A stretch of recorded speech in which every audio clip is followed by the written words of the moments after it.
आपण सगळेजण ओरडत असतो, आम्हाला माणसं मिळत नाही, आम्हाला माणसं मिळत नाही, आले तर टिकत नाही, असं असतं तसं असतं.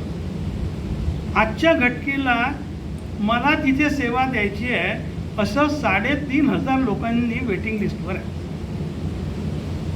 आणि मला अमुकच काम करायची तर आधी अट राहत नाही. जे सांगेल ते मग मला झाडायचं आहे तर झाडेल. आणि हे सगळे लोक हे काय म्हणतात सुखवस्तू असतात, आपापल्या जीवनात मोठे यशस्वी झाले असतात, पण सेवा द्यायची आहे या भावनेतून हा 3,500 आणि त्यांचा 6 महिन्यांनी 8 महिन्यांनी केव्हा तरी नंबर लागतो. आपण पाहिलं असेल की 500 माणसं काम करताय पण तोंडातून एक आवाज तुम्हाला ऐकू येतो, शांतपणे सगळं चालू असतं. बाहेर हे जो आनंद सागर प्रकल्प सगळा जो उभारला होता तो लोकांनी त्यांना 250-300 करोड रुपयाचं काम आहे असं कोणी म्हणेल आणि दिले पण होते.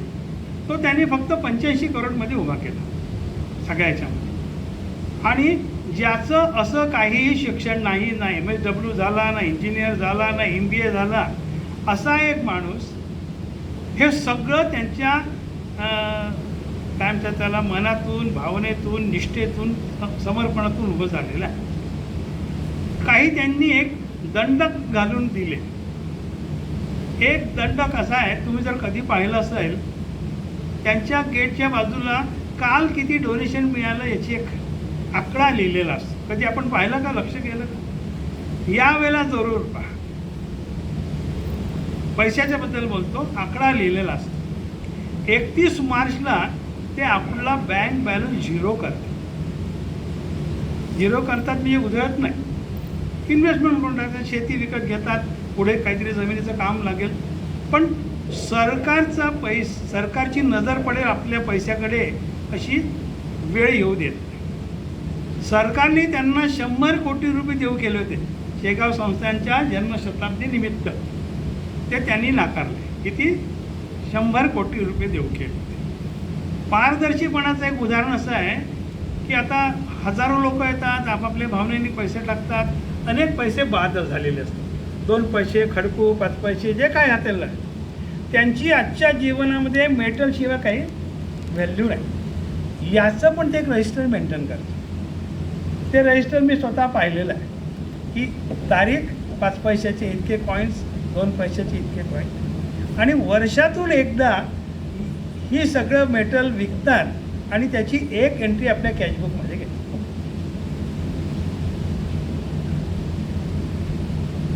विक्रम पंडितांचं नाव आपण ऐकलं असेल. अमेरिकन जी कंपनी आहे, बँक आहे, सिटी बँक, त्याचे ते अध्यक्ष होते. त्यांनी यांना 700 कोटी रुपयाचं डोनेशन देऊ केलं. जेव्हा त्यावेळेला मंदिराचं एकूण उलाढाल 42 करोड फक्त होतं.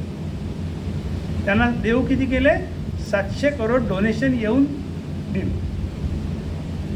हे डोनेशन त्यांनी नाकारलं. आज आपल्याला कोणी 500 रुपये दिले तरी नाकारण्याची हिंमत होत नाही, बरोबर आहे. 700 करोड रुपये देऊ केलेले त्यांनी नाकारले आणि खूप त्यांना आग्रह केला. तेव्हा त्यांनी एका अटीवर असं म्हटलं की आम्ही फक्त तुमचे 10% पैसे घेऊ, आणि तेही एका अटीवर की जर आम्हाला असं वाटलं की या तुमच्या पैशाचा विनियोग आम्ही नीट करू शकत नाही तर हे पैसे तुम्हाला परत घ्यावे लागतील.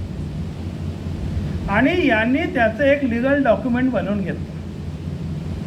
डोनेशन परत घ्यावं लागेल याचं जगातलं कदाचित ते एकमेव लिगल डोनेशन डॉक्युमेंट असतं. आणि आता पैशाचं काय केलं असेल?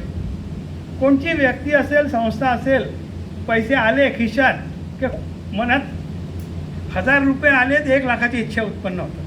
हे करून टाकू, ते करून टाकू, ही बिल्डिंग बांधू, अमुक करू. यांनी काय केलं असावं? हा मॅनेजमेंटचा अतिशय उत्तम धडा सर्वांनी घेतला पाहिजे. पुष्कळदा असं वाटतं आपल्याला की करायचं तर म्हणजेच मला सर्व बांधलंच पाहिजे, उभारलंच पाहिजे. यांनी या 70 कोटी रुपयातून पूर्ण बुलढाणा जिल्हा दत्तक घेतला आहे. या बुलढाणा जिल्ह्यातले कोणालाही कोणतंही ऑपरेशन करायचं असेल तर त्याची रिस्पॉन्सिबिलिटी मंदिराने घेतली. पण यासाठी ना त्यांनी काही हॉस्पिटल उभारलं, ना काही ना केलं, ना एजन्सी दिली, ना फ्रँचायझी केली, काही नाही केलं. त्यांनी काय म्हटलं, तुम्हाला जिथे वाटेल तिथून तुम्ही ते ऑपरेशन करा.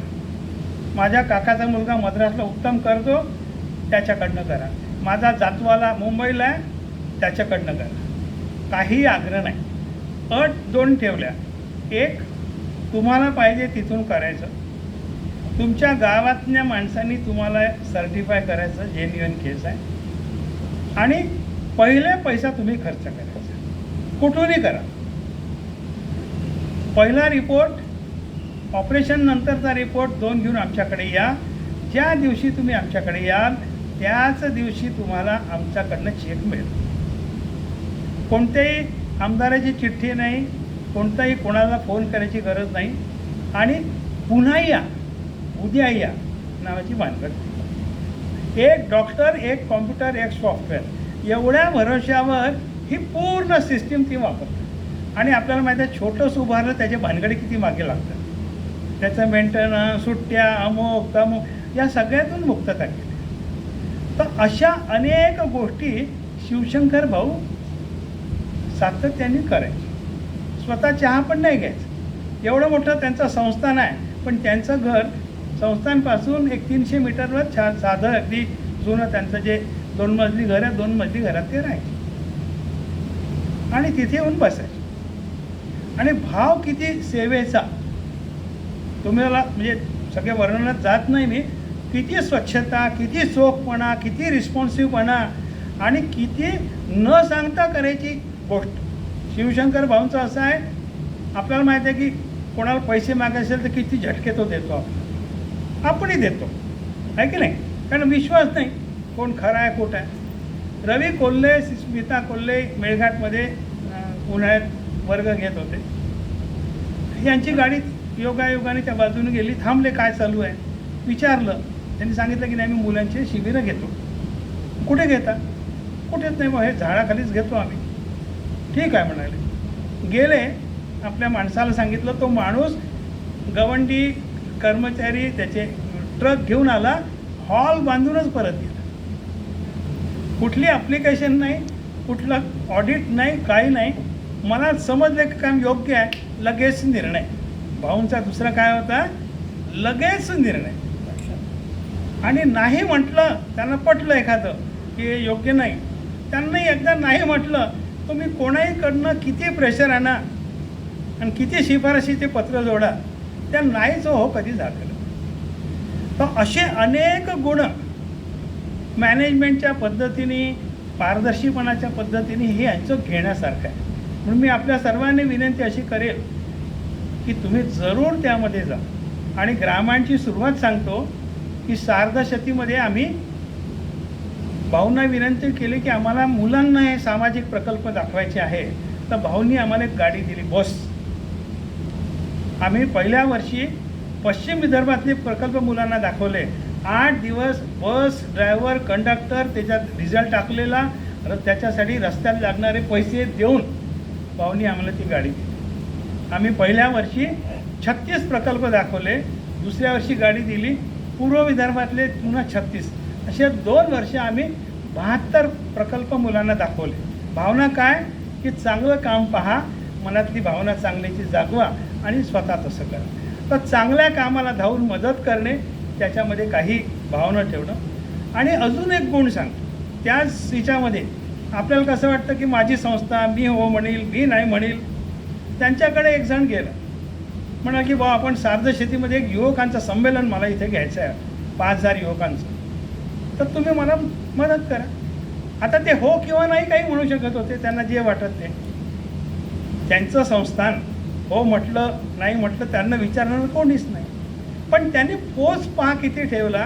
ते म्हणाले सार्धशेतीचे प्रमुख कोण आहे, अनिल सांबरे, तुम्ही त्यांना विचारा. त्यांनी म्हटलं तर संस्थान पूर्ण मदत करेल, त्यांनी नाही म्हटलं तर नाही. एवढंसुद्धा भान ठेवलं त्याने. गरज काहीच नव्हती त्यांना भान ठेवण्याची, पण अशा अनेक गुणांचा समुच्चय त्यांच्यामध्ये होता. तर आपण सर्वांनी संस्थांकडनं प्रेरणा घेऊन अशी कामं करावी.